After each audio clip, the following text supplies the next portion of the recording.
The day I emptied my savings account to buy a rundown gas station, my family treated it like a funeral. My father called it the dumbest decision I'd ever made. My brother laughed so hard he nearly spilled his drink. Even my relatives started taking bets on how long it would take me to go bankrupt. They all saw an abandoned business with broken pumps and peeling paint. I saw something else. I saw potential. What none of us knew was that hidden behind that forgotten property was a secret that would change everything, and years later, the same people who mocked me would be begging for a seat at my table. I was 32 years old when I made the decision that my family would spend years calling the dumbest mistake of my life. At least, that's what they called it. I had spent nearly a decade saving money. While my friends upgraded cars, took vacations, and bought bigger homes, I lived modestly. I worked long hours as a regional store manager, picked up extra shifts whenever possible, and deposited every spare dollar into savings. By the spring of 2018, I had accumulated just over $200,000. Most people expected me to buy a house. Instead, I bought an abandoned gas station. The property sat on the edge of a small town outside Indianapolis. The fuel pumps were outdated. The convenience store windows were covered with dust. Weeds pushed through cracks in the pavement. The place looked forgotten. When I showed my family pictures, they thought I was joking. My father stared at the photos and shook his head. "You saved your entire adult life for this?" "I see potential," I replied.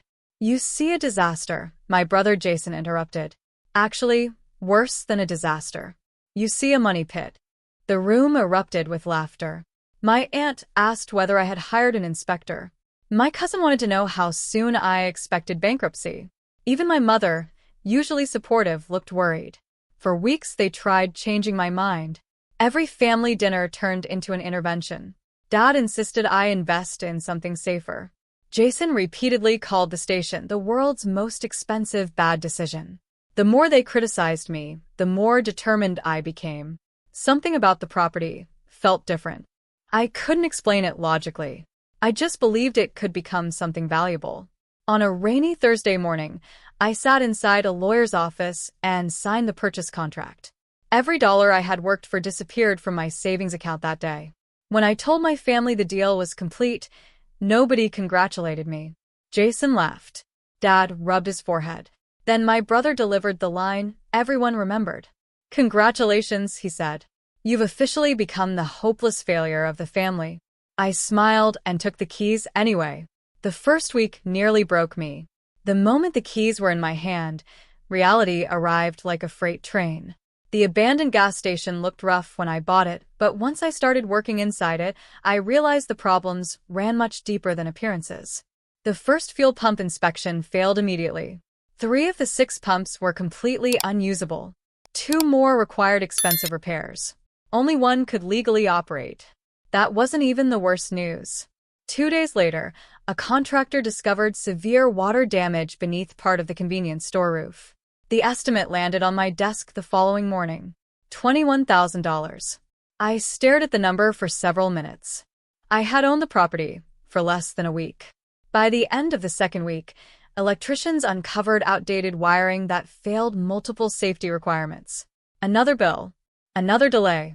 Another setback. My savings account began shrinking faster than I had imagined possible.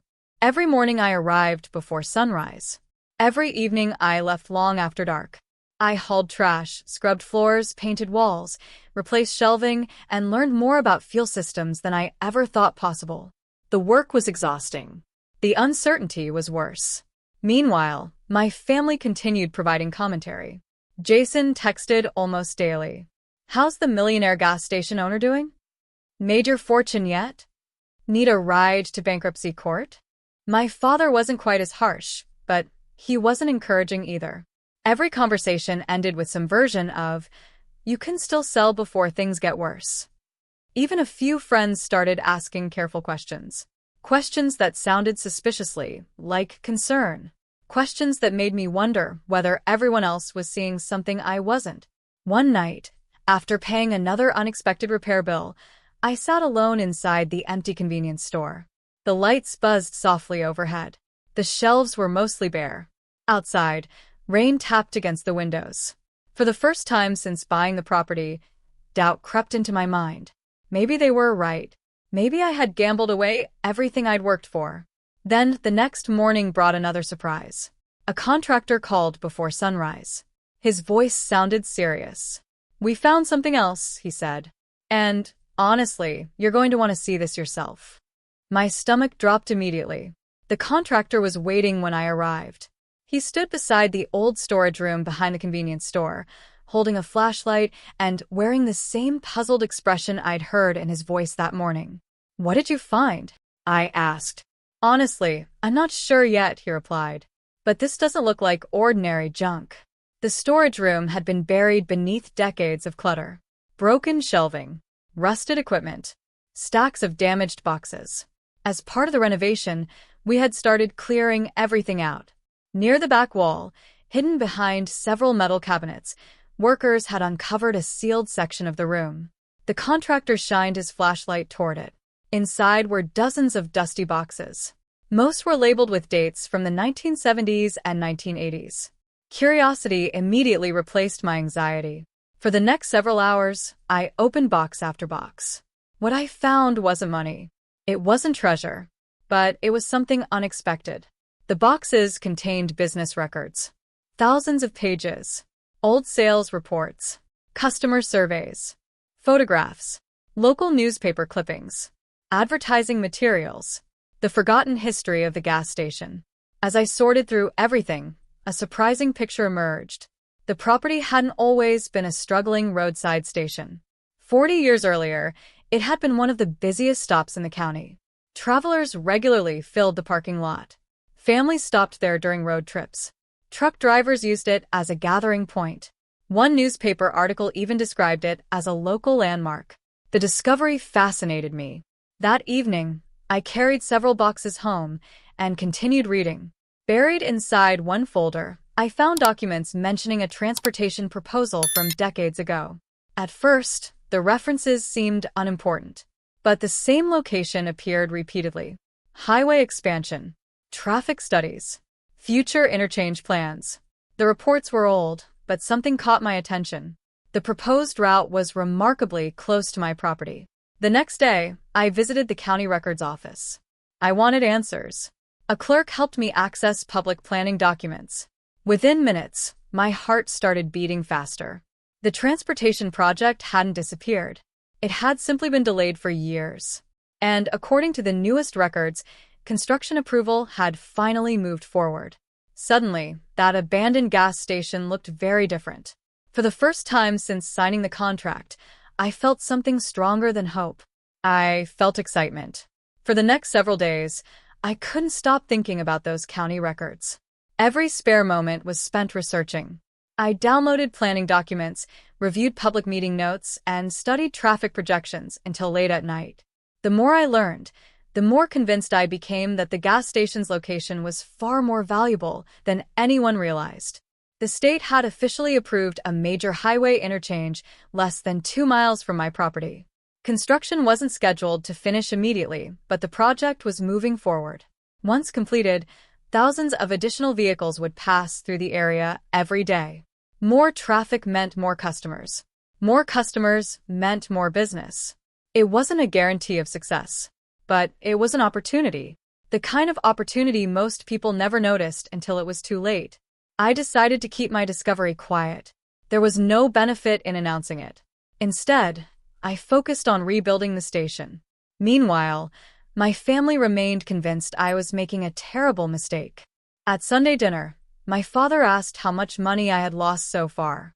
When I told him I was investing in renovations, he sighed heavily. "You're throwing good money after bad." Jason laughed. "At this point, she's probably spending more fixing the place than it's worth." I considered telling them about the highway project. I considered showing them the documents. Instead, I stayed silent.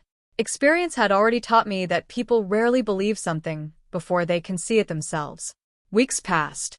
Construction crews began appearing throughout the region. Survey markers appeared near several roads. Heavy equipment arrived. Temporary signs announced future infrastructure improvements. Every time I drove past those signs, my confidence grew. The station still struggled financially. The repairs were expensive. The work remained exhausting. But now I had something I didn't have before. A reason to believe. One afternoon, while replacing old shelving inside the convenience store, my phone buzzed. It was Jason. A social media notification followed immediately afterward. Curious, I opened it. My brother had posted a photo of my gas station. Underneath it, he wrote, "Local woman spends life savings buying a ghost station. Taking bets on how long until she quits." Hundreds of people had already seen it. The comments were filled with laughing emojis. I stared at the screen for several seconds. Then I put the phone away and went back to work. Because, unlike them, I was starting to see the future. The months that followed were the hardest of my life. The excitement I felt after discovering the highway project didn't magically solve my problems. Bills still arrived. Repairs still needed funding. Customers were still scarce. Most mornings began before 5 o'clock. I'd unlock the station while the sky was still dark, brew coffee, stock shelves, clean fuel islands, and prepare for a day that often felt endless. At first, business moved painfully slowly. Some days I could count customers without using all my fingers. Every time the door opened, I looked up hoping for a crowd. Usually it was one person buying a soda or filling half a tank. But I refused to give up. If I couldn't compete with larger stations on size, I would compete on service. I learned regular customers' names. I remembered what they bought. I greeted truck drivers before they reached the counter. When travelers asked for directions, I took time to help them. Little by little, people started noticing. One customer brought a friend, then another. A local delivery driver began stopping every morning for coffee. Soon construction workers from nearby highway projects started visiting during lunch breaks. The station wasn't busy yet, but it was no longer empty. Meanwhile, Jason continued posting jokes online. My family still viewed the business as a ticking time bomb. At gatherings, relatives asked whether I had started preparing a backup plan. I stopped arguing. The results would speak for themselves eventually. One evening, after closing, I sat at the counter reviewing receipts. The numbers weren't spectacular. They weren't life-changing, but they were different. For the first time since purchasing the station, revenue had exceeded operating expenses. Not by much, just enough. A small profit. Most people would have considered it insignificant. I stared at the figures for several minutes anyway. Then I smiled, because that tiny profit represented something bigger. Proof. Proof that customers were returning. Proof that the business could survive. Proof that maybe I wasn't the hopeless failure everyone believed I was. The next morning, I taped the monthly report inside my office drawer. Not for anyone else to see. Just for me. A reminder. Whenever doubt appeared, I could look at those numbers and remember one simple truth. The station was finally moving forward. And so was I. By the beginning of the second year, something had changed. The gas station was no longer surviving. It was growing. The first profitable month had given me hope. The next few months gave me confidence. Customer traffic increased steadily. Construction crews working on the highway project became regular visitors. Truck drivers started recommending the station to other drivers. Families traveling through town began stopping more often. The convenience store shelves that once sat half empty now needed constant restocking. For the first time since buying the property, I struggled to keep up with demand. It was a problem I was happy to have. One Saturday afternoon, I found myself juggling fuel deliveries, inventory orders, and a line of customers stretching to the entrance. That's when I realized something important. I couldn't do everything alone anymore. The following week, I hired my first employee. Her name was Rachel, a college student looking for part-time work. Handing someone a paycheck felt surreal. A year earlier, people were predicting my bankruptcy. Now, I was creating jobs. Rachel worked hard. Customers liked her immediately. Having help allowed me to focus on improving the business instead of simply keeping it running.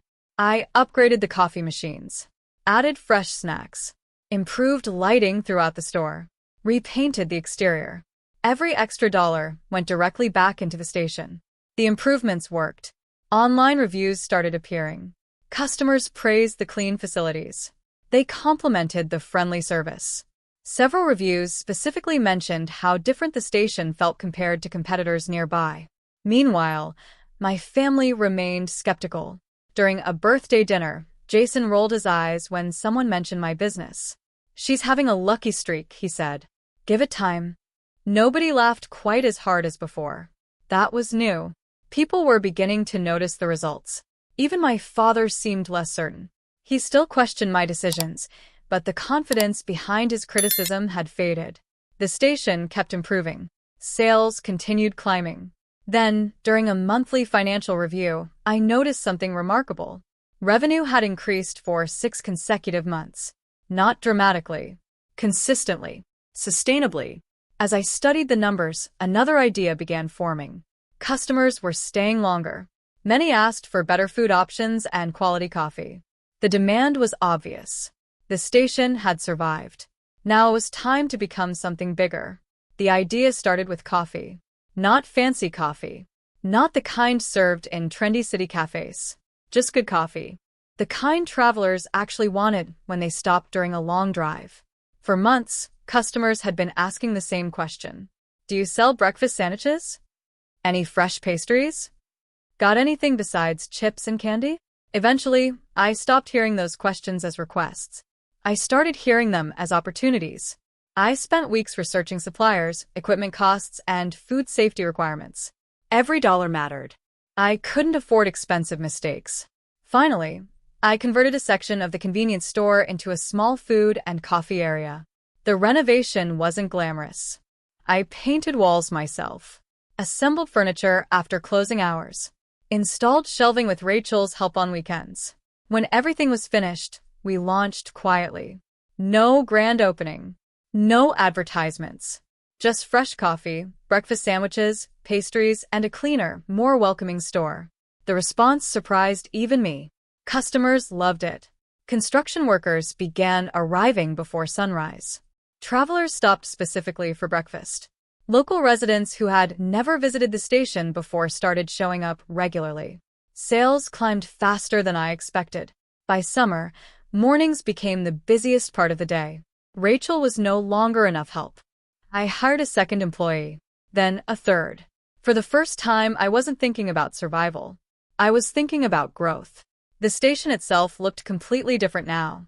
Fresh paint covered the building. Landscaping replaced the weeds. Bright lighting made the property stand out after dark.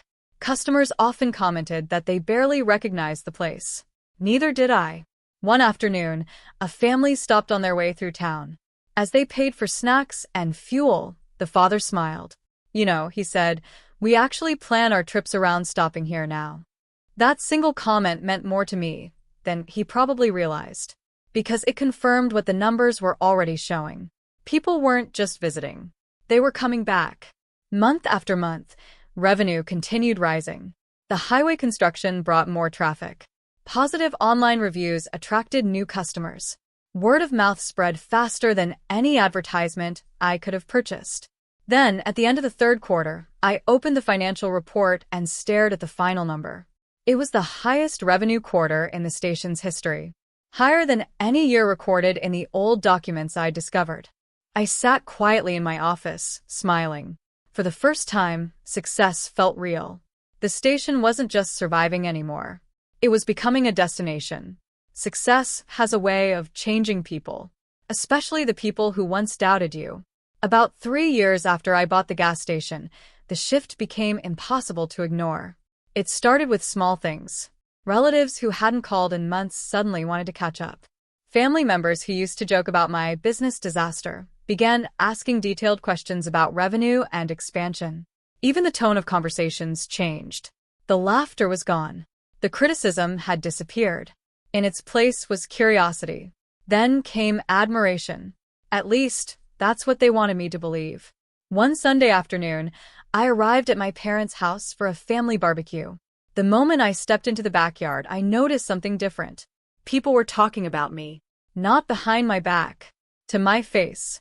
An uncle asked how many customers I served each day. A cousin wanted advice about starting a business. An aunt complimented my work ethic. 3 years earlier, most of these same people had predicted my failure. Now they spoke as if they'd always believed in me. The most surprising change came from my father. The man who once called the station a disaster now proudly introduced me to neighbors as a successful business owner. "She built that place from nothing," he said. I almost laughed. Nothing? I remembered every conversation, every warning, every prediction that I would lose everything. Apparently, those memories had become selective. Jason changed too, at least on the surface. The jokes disappeared completely. Instead, he started stopping by the station more often. He'd grab coffee, chat with employees, and ask casual questions about business operations. The friendliness felt unusual, almost rehearsed. I stayed polite, but I stayed cautious. Trust doesn't magically return because someone's attitude changes. One evening, Rachel walked into my office holding a local business magazine. "You're on the cover," she said. I looked down and saw a photo of myself standing beside the station. The headline described how a neglected property had become one of the region's fastest-growing independent businesses. The article spread quickly. Within days, relatives I hadn't spoken to in years started reaching out. Congratulations flooded my phone. The timing wasn't subtle. Neither was what happened next. A few weeks later, my father called unexpectedly. His voice sounded unusually serious. "Can we meet privately?" he asked. "There's something important I'd like to discuss." The moment I hung up, a strange feeling settled in my stomach. Because after years of criticism, people rarely request private meetings without wanting something. And deep down, I suspected exactly where this was heading. I met my father at a small diner 20 minutes from town. The same diner where he'd spent years telling me I was making a mistake.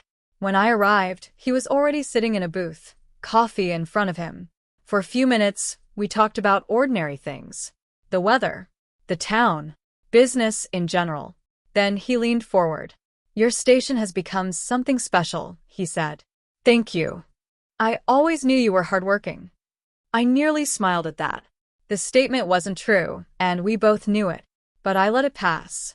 He stirred his coffee and cleared his throat. "Have you ever thought about keeping the business in the family?" There it was, the real reason for the meeting.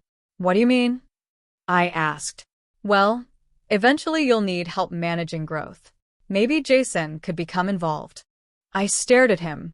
Jason, the same brother who had publicly mocked me for years. The same brother who posted photos of the station online so strangers could laugh at me. Now he was suddenly qualified to help run it? "I already have a management team," I replied. Dad nodded slowly. "Sure, but family is different." Different. That word echoed in my mind. Because family hadn't looked very different when everyone was predicting my failure.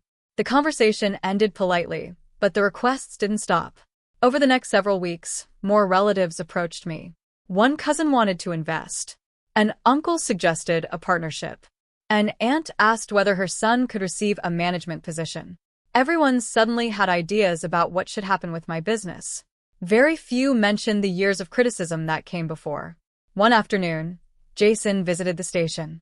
After chatting casually for a few minutes, he finally got to the point. "You know," he said, "with my sales background, I could probably help grow this place." I laughed softly, not because it was funny, because it was unbelievable. "Jason, you spent years calling this station a disaster." I was joking. "No, you weren't." His smile faded immediately. "I was trying to help."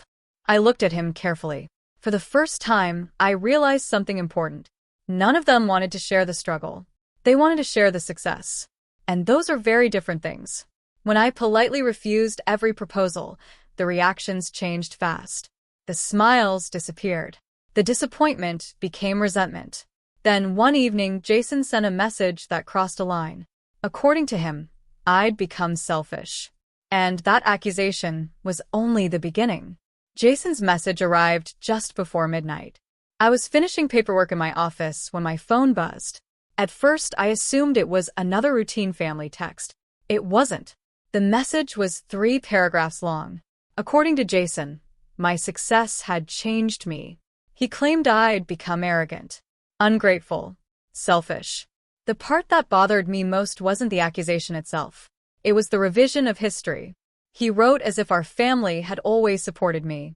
as if they had been cheering from the sidelines while I built the business, as if the years of ridicule had never happened. I stared at the screen for several minutes. Then I opened a folder I had kept for years. Inside were screenshots, text messages, social media posts, emails, evidence. Not because I planned to use them someday, but because during the difficult years, I occasionally needed reminders that I wasn't imagining the criticism. The next weekend, another family gathering took place. This time, I came prepared. The conversation became tense almost immediately. Several relatives mentioned how disappointed they were that I wasn't allowing family members into the business. Jason repeated his argument. "We all wanted you to succeed." I looked around the room. Then I placed my phone on the table. "No," I said calmly. "You didn't." The room fell silent. One by one, I opened screenshots. Jason's jokes. The social media post asking people to bet on my failure. Messages predicting bankruptcy. Comments calling the station worthless. Years of criticism displayed in black and white. Nobody laughed this time. My father shifted uncomfortably in his chair. My aunt stared at the table. Several relatives suddenly became very interested in their drinks. Jason tried to smile. "We were joking." "No," I replied. "You were serious." The smile vanished. For the next 20 minutes, I calmly reminded them of everything they had said. Not angrily, not dramatically, just factually. Every prediction, every insult, every moment they tried convincing me to quit. The truth was difficult to argue with because it was documented. Eventually, my father spoke. "We were concerned." Concern doesn't look like public humiliation. Nobody responded, because nobody could. For years, I had been expected to forget, to pretend none of it happened, to rewrite the story now that the ending looked successful. I refused. When the gathering finally ended, several relatives left without saying goodbye. Jason walked out first, angry, embarrassed, and for the first time in years, completely speechless. As their cars disappeared down the road, I felt surprisingly calm. The truth had finally been spoken, whether they liked hearing it or not. The months after that family gathering became some of the most rewarding of my life. For the first time, I wasn't spending all my energy proving the gas station could survive.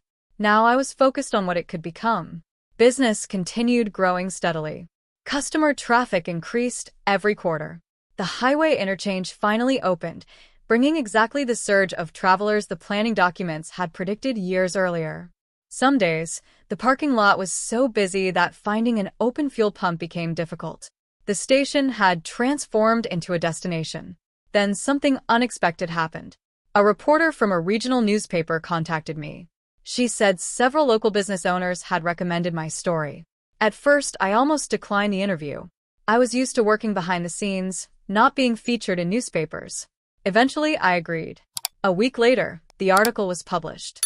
The response was overwhelming. Customers brought copies into the store.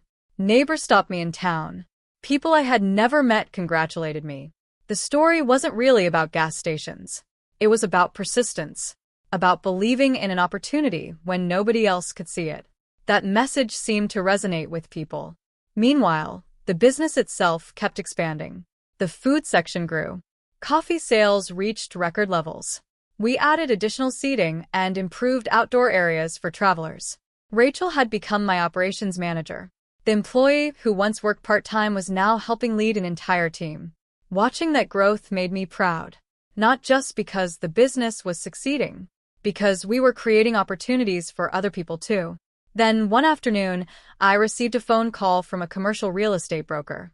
A gas station in a neighboring county was being listed for sale. The owner planned to retire. The location had strong traffic numbers and significant growth potential. For the first time, the possibility of a second location felt realistic. Not a dream, a real option. As I reviewed the financial reports that evening, another call came in. This one surprised me even more. It was my father. His voice sounded different than usual, less confident, almost hesitant. We talked for a few minutes before he finally admitted why he had called. Jason's business was struggling. Several contracts had fallen through. Money was becoming tight. After a long pause, Dad asked whether I might be willing to meet with him again. Not to discuss the past. Not to argue. To discuss a possible opportunity. I already suspected what kind of opportunity he meant. But before I could answer, another email appeared on my screen. A major investment group wanted to discuss partnering with my company. And suddenly, everything was about to get much bigger. The email from the investment group arrived on a Tuesday afternoon. At first, I assumed it was another generic business inquiry. Then I read the details. The company specialized in helping successful independent businesses expand across multiple locations. They had been monitoring regional growth trends and believed my operation had significant potential. In simple terms, they wanted to invest. A few years earlier, nobody wanted anything to do with my gas station. Now professional investors were asking for meetings. Life can change quickly. The following week, I sat across from 3 representatives in a conference room overlooking downtown Indianapolis. They had done their homework. They knew my revenue numbers. They knew customer traffic patterns. They even knew the story of how I purchased the abandoned station.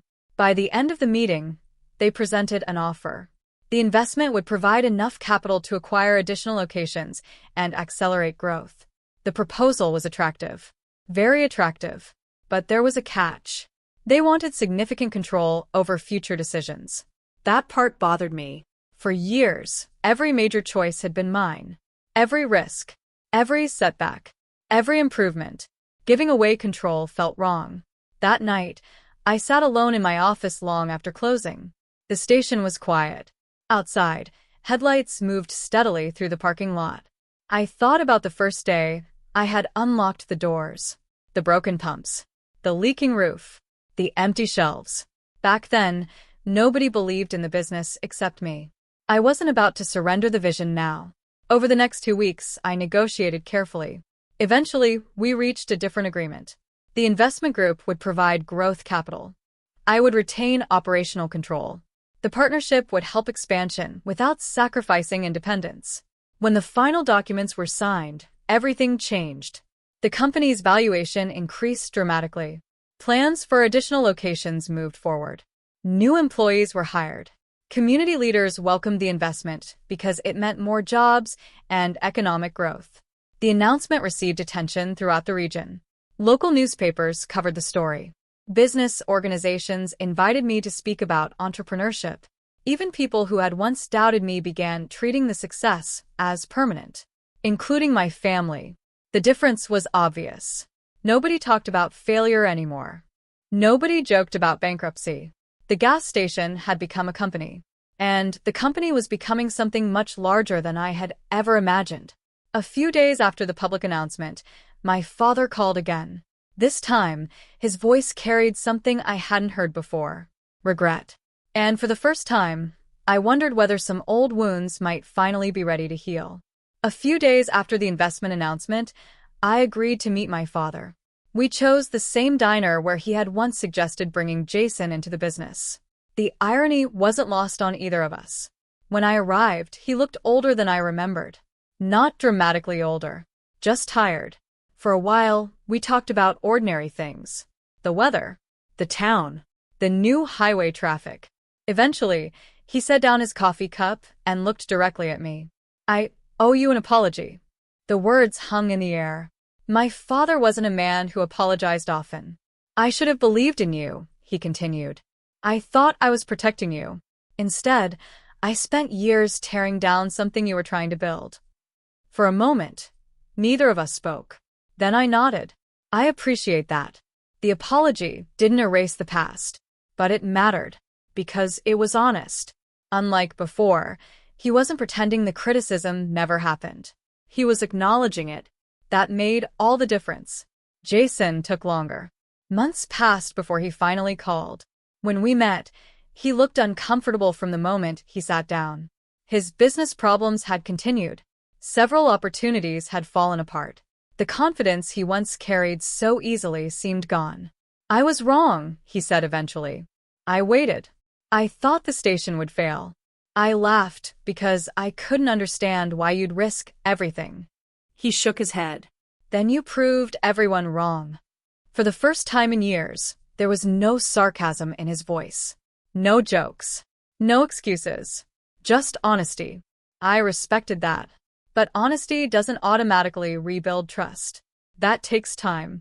Some relationships improved gradually. Others remained distant. A few relatives still avoided me entirely. Maybe they were embarrassed.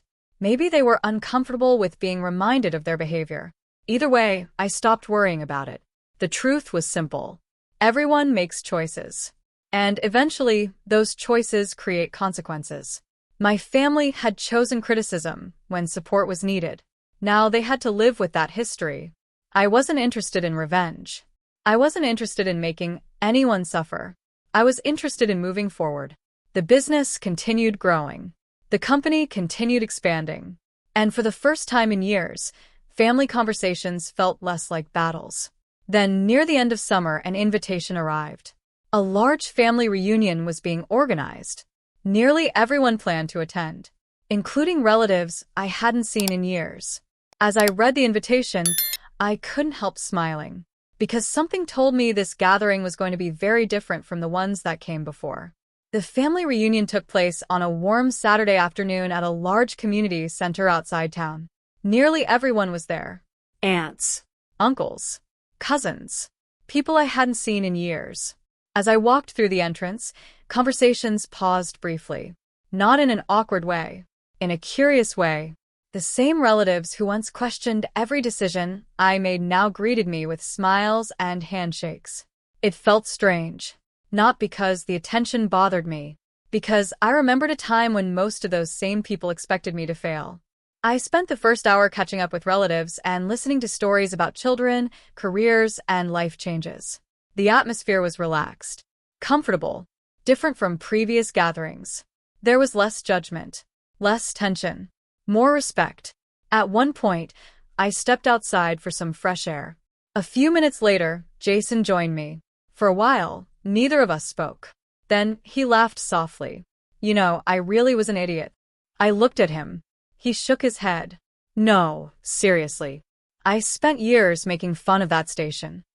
His expression carried none of the arrogance I remembered. Every time you told me about another repair bill, I thought it proved I was right. But you kept going. I smiled. Most people only saw the problems. And you saw the opportunity. For a moment, we stood quietly. Then Jason surprised me. Later that afternoon, after everyone gathered for dinner, he stood and tapped his glass. The room fell silent. I want to say something. Dozens of faces turned toward him. Jason looked directly at me. I owe my sister an apology. The room became even quieter. For years, I mocked her dream. I called her a failure. I told everyone she was making a mistake. He paused. I was wrong. Nobody interrupted. Nobody laughed. Because everyone knew it was true. I've learned something watching her succeed, he continued. Believing in yourself matters more than getting approval from other people. The words seemed to affect more than just me. Several relatives looked uncomfortable. Others nodded thoughtfully. When Jason sat down, my father stood next. His speech was shorter, but no less meaningful. We should have supported her sooner. That was all he said. Yet it carried weight. The rest of the evening felt lighter. Not perfect, not magically repaired, but better. Years of resentment had finally begun giving way to understanding. As the reunion ended and people started saying goodbye, my father pulled me aside. I hope you know we're proud of you. I smiled. Thanks, Dad. And for the first time in a very long while, I believed him. Years have passed since the day I emptied my savings account and bought that abandoned gas station. Sometimes it feels like another lifetime. The business that once consisted of broken pumps, empty shelves, and endless repair bills has grown into something I never could have imagined. Today, our company operates multiple locations across the region. Hundreds of travelers stop at our stores every day. Dozens of employees support their families through jobs we created. The little station everyone laughed at became the foundation for an entire business. But the most surprising part isn't the success. It's how differently I see it now. For a long time, I thought proving everyone wrong would feel incredible. I imagined some perfect moment where all the criticism would disappear and victory would somehow erase the difficult years. It didn't work that way. Success didn't erase the memories. It simply changed their meaning. One autumn afternoon, I decided to visit the original station. Not because I needed to, because I wanted to. The building looked completely different now. Fresh paint, modern pumps, a busy parking lot filled with customers. Employees moved confidently through the store. The place was alive. I walked inside and spent several minutes quietly observing. Most customers had no idea who I was. To them, it was simply a convenient stop during their day. That made me smile, because years earlier, people couldn't imagine anyone stopping there at all. Eventually, I stepped into my old office.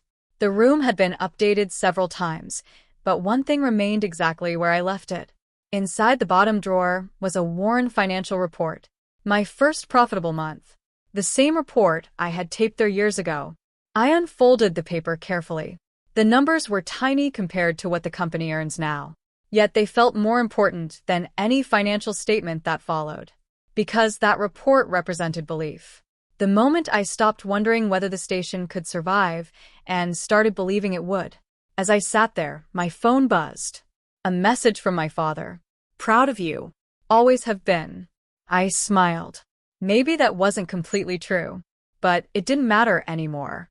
The past had already taught me everything I needed to know. People judge dreams based on where they begin. They see the broken pumps, the empty parking lot, the risks, the uncertainty. What they don't see is the future. They don't see the years of work, the sacrifices, the persistence, the growth. That's why the opinions of doubters matter far less than most people think.